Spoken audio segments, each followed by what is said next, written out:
guys, I've got an absolutely fantastic update for you today when it comes to the iPhone 8. We've received lots of rumors, lots of leaked spec leaks, feature leaks, a lot of juicy details. So I'm very excited to talk about that today. First off, I wanted to say I hope you enjoyed our teaser and concept of the iPhone 8. We worked, oh my goodness, so hard. You guys have no idea how frustrating it is to try and render video when it comes to modeling. So we used to do pictures, now we're getting into video. I hope you guys liked it. It wasn't easy, and this is in our eyes the idea of what the iPhone 8 should look like. The subtle curved edges. A lot of people say it looks like the Galaxy. I honestly disagree. We try to differentiate the design a lot, the sleek looking speakers.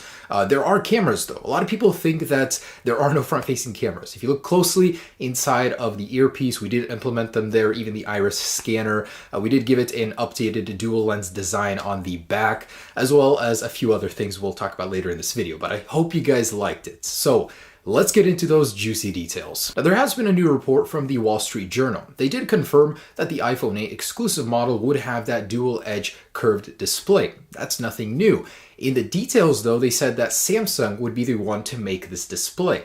Personally, for me, no complaints. I think Samsung makes the best displays on the market right now. So if they can get some of that goodness into the iPhone, so we can have that organic LED display, by all means do it. It's just kind of funny that these competitors do collaborate once in a while and bring Samsung parts to iPhone. And they did confirm that there would be no home button on this year's iPhone 8. No word about the cheaper 7S models. Exclusively, the iPhone 8 will not have one, in favor of a chin area. On the bottom of the display, there will be a certain function area for keys, which I'll talk about in just a second, but I just wanted to mention that Wall Street Journal confirmed this, a very reputable news source. So they did go on to mention USB-C. That's probably one of the biggest points I wanted to talk to you about today, because the iPhone 8, if Wall Street Journal is saying, is actually shifting to USB-C, that'll be pretty monumental. I mean, I honestly just don't see it happening because of how much money and effort Apple's put into their Lightning-based connector. But USB-C ultimately is a very smart choice for Apple. It might raise the price of the iPhone by just a little bit because of licensing fees,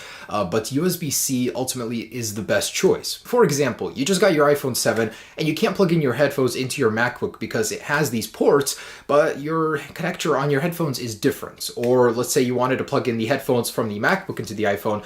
No luck, that won't work. Also, the charging cable included in the box with the iPhone 7 will not work directly with this computer. Having USB-C on the iPhone totally makes sense because it will fix all of these problems. One port across all devices. That means with your new MacBook, you can directly out of the box begin charging the iPhone with the included cable. So that's fantastic. It should happen. Will it? Who knows? I mean, Apple has been using the 30 pin since 2003, then they upgraded to Lightning in 2012. It just seems a little bit sudden. Apple is very slow at adopting these technologies, but it may happen after all, according to Wall Street Journal. Now, as good as this does sound, a world where all devices are connected out of the box using one standard, it was quickly shut down by a managing director from Barclays who says this probably won't happen. USB-C is just too much of a hurdle for Apple to overcome right now. Instead, what they will probably do is conform to European standards by including an adapter in box with the iPhone 8. This way they can keep selling iPhones with Lightning connectors but still have a USB-C solution. So he says just an adapter, not the real thing. And in fact, Apple has actually done this in the past in Europe, and it conforms to the European standards. I think a lot of you guys will love this one. So a Morgan Stanley analyst is claiming that battery life will be a key selling point of the iPhone 8. So a lot of older users with 2-year-old iPhones and even a little bit older are going to consider buying the iPhone 8 because Apple will be marketing the battery life as a huge improvement in the iPhone 8. This is great news because we heard some news before that the battery would be getting smaller, and this means that it will be actually getting longer in life even though it will be getting smaller. So that is great. She says also there is a pent-up demand, particularly in China, where a lot of people have older phones, and especially in an iPhone that has better battery life, they're just going to want to upgrade, as this is a super cycle upgrade. You know, huge redesign for the iPhone. It's really going to drive sales. And I'm actually very proud to show you guys this. In my last video, we talked about the battery of the iPhone 8. It's going to feature this next-gen, almost magical-like battery technology. Ming Chi Kuo first reported on this, and basically the iPhone 8 will have a new technology that minimizes the amount of space the logic board takes up inside of the iPhone 8 shell. Now, this is in an attempt to make the battery bigger. And another problem, the iPhone 8 is going to be a deceptively small device. It's going to be about the same size as a 4.7-inch iPhone 6, 6S, and so on. So it's not going to be a very big device. It'll have a big screen, but it won't be very big itself. That creates a problem, less room for battery life. So using this technology, Apple is going to create a 2-cell L-shaped battery. And this is what it will look like. We've actually animated it and created it just to give you an idea of this new technology. I was so excited upon hearing this that I immediately wanted it to be modeled and showed to you guys. So here's the battery and here is the actual logic board. It's stacked. So Apple is going to be using a new stacked technology in order to minimize the space taken up by the logic board, but everything will still be there, just very, very compact. This means you can get a bigger battery than usual, 2700 milliamps versus probably something much smaller if they didn't use this technology inside the shape of the iPhone 8. Now, it's 200 milliamps smaller than the iPhone 7 Plus, which is 2900 milliamps. Ming-Chi Kuo did say that it would be comparable or possibly even better battery life than the iPhone 7 Plus. And the fact that the iPhone 8 is going to have that very efficient organic LED display and the new 10nm A11 chip means it'll be extremely efficient. Also from my man Ming-Chi Kuo, he has actually detailed the resolution of the iPhone 8. He says there will only be 5.15 inches of usable screen space, but you're going to get a considerably sharper display compared to the 7 Plus. It's going to get a PPI or pixel density of 521 versus 401 on the 1080p display on the iPhone 7 Plus. So the overall screen size will be 5.8 inches, but you're not going to be able to interact with the entire thing. As the lower portion, there will be a dedicated area for the function keys. Here you'll have the home button, possibly some other buttons incorporated in there, but he says that'll be dedicated just for the buttons. Now here's some technology that sounds like it's straight out of a movie. Apple has actually patented this, and it sounds crazy, but Apple actually knows how to do it. So it's very complicated. Excuse me, but I am going to have to read this.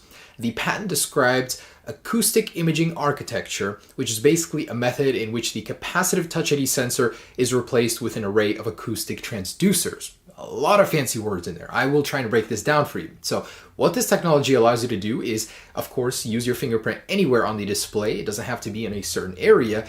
Beyond that, it can actually tell the difference between your fingerprint ridges or maybe your ear. If you put your phone up to your ear, it can tell the differences in skin. That is just insane. That means you no longer need a proximity sensor on the top of your phone, which would make the look of the phone much cleaner, as we have demonstrated in our concept. Also, this goes further. Not only can you put it on the display, you can actually put this technology anywhere on the phone, on the outer ridges of the display, or completely on the back shell of the phone. So this opens up a whole world of possibility without a home button. That is just crazy. We're unlikely to see this on the iPhone 8, but future iPhones may actually incorporate this technology. So TrendForce has released a new report. These guys, I don't talk about them much, but last year they predicted that the iPhone 7 would have 32, 128, and 256 gigabytes of storage. So in this report, they are saying the iPhone 8 will come with only 64 and 256 gigabytes of storage. So you get a very low one or a very high one. No in between there. Also, the iPhone 8 will have 3 gigabytes of RAM, so it won't have an upgrade over the iPhone 7 Plus, even though it does have much more pixels to push, but they're saying it'll stay the same. And Ming-Chi Kuo said the iPhone 8 will have a revolutionary front-facing camera with 3D modeling abilities. So from a simple photo, you'll be able to model the basic structure of your face, possibly replacing Touch ID with this, using algorithms from a company they purchased back in 2013 called Prime Sense. It's really cool, the possibility of this, and Apple is supposedly working very, very hard to make it happen. They want this to be one of the key selling points of the iPhone. And further confirming this rumor from Ming-Chi Kuo, Apple has just purchased a startup from Israel called RealFace that allows you to take a photo and quickly model a 3D image from it. So, this all adds up. There really will be a huge upgrade to the front-facing camera on the iPhone 8. It doesn't look good for the iPhone 8. The possibility of a $1,000 iPhone is becoming more and more real. So an analyst from JP Morgan is saying that the technology used to make the 3D modeling happen with the front-facing camera will cost $10 to $15 per device.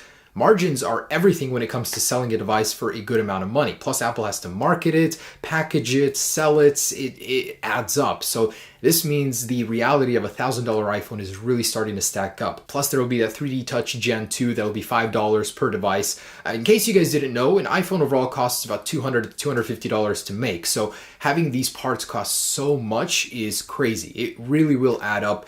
And man, this thing is going to be expensive. Now, TSMC is almost done with its work on the A11 chip. this thing is going to be absolutely legendary. So it has a 10 nanometer structure. It's going to be very powerful, very energy efficient, which is very good for battery life. And they're set to begin commercial shipments in March. So Apple's processor game, which is already so good, is only going to keep getting better. TSMC is said to start working on the 7 nanometer construction in March already, with 5 nanometer in 2018. Not something I usually talk about, but modems. So Intel has released its new modem called the Intel XMM 7650. And this is a huge upgrade over the iPhone 7. This is probably the one going into the iPhone 8 just because it's already released. It's on time for the production date of the iPhone 8. So it features 1 gigabit speeds. That's insane. That's over double of the iPhone 7, which can do 450. Upload is 225, which again is over double versus the 100 the iPhone can do right now. Now, most carriers can't even support this. It's going to take a while for 5G to roll out to even get anywhere near these speeds, but